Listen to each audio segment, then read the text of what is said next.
नदी के किनारे एक बड़ा फलदार पेड़ था। इस पेड़ पर एक चतुर बंदर रहता था जो रोज ताजे फल खाकर अपना पेट भरता था। नदी में रहने वाला एक मगरमच्छ जिसका नाम गोटू था अक्सर बंदर से मिलने आता और बंदर उसे भी फल खिलाता। धीरे धीरे वे अच्छे दोस्त बन गए। लेकिन एक दिन मगरमच्छ की पत्नी ने उससे बंदर का दिल लाने की फरमाइश की। वह कहती थी, अगर बंदर इतने रसीले फल खाता है तो उसका दिल भी बहुत स्वादिष्ट होगा। मगरमच्छ अपनी पत्नी की बात सुनकर दुविधा में पड़ गया। वह अपने दोस्त बंदर को धोखा देने का विचार कर रहा था, लेकिन उसका मन भी इस बात से दुखी था। अगले दिन मगरमच्छ ने बंदर को अपनी पत्नी से मिलवाने का बहाना बनाकर नदी के पार आमंत्रित किया। बंदर, जो स्वभाव से भोला और दयालु था, तुरंत तैयार हो गया। जैसे ही वे नदी के बीचों बीच पहुंचे, मगरमच्छ ने अपनी योजना का खुलासा किया। बंदर चौंक उठा, लेकिन उसने तुरंत अपनी बुद्धिमत्ता का इस्तेमाल किया।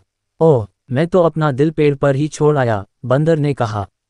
मुझे वापस पेड़ पर ले चलो ताकि मैं अपना दिल ला सकूं।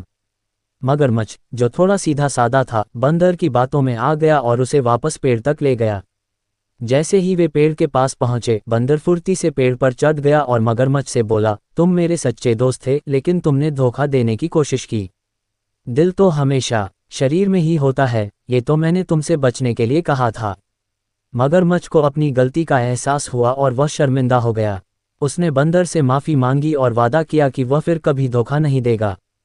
बंदर ने मगरमच्छ को माफ़ कर दिया, लेकिन उसने सावधानी बरतने का फैसला किया। नैतिक शिक्षा ये कहानी हमें सिखाती है कि धोखा देना कभी भी उचित नहीं होता और सच्ची दोस्ती का महत्व बहुमूल्य होता है।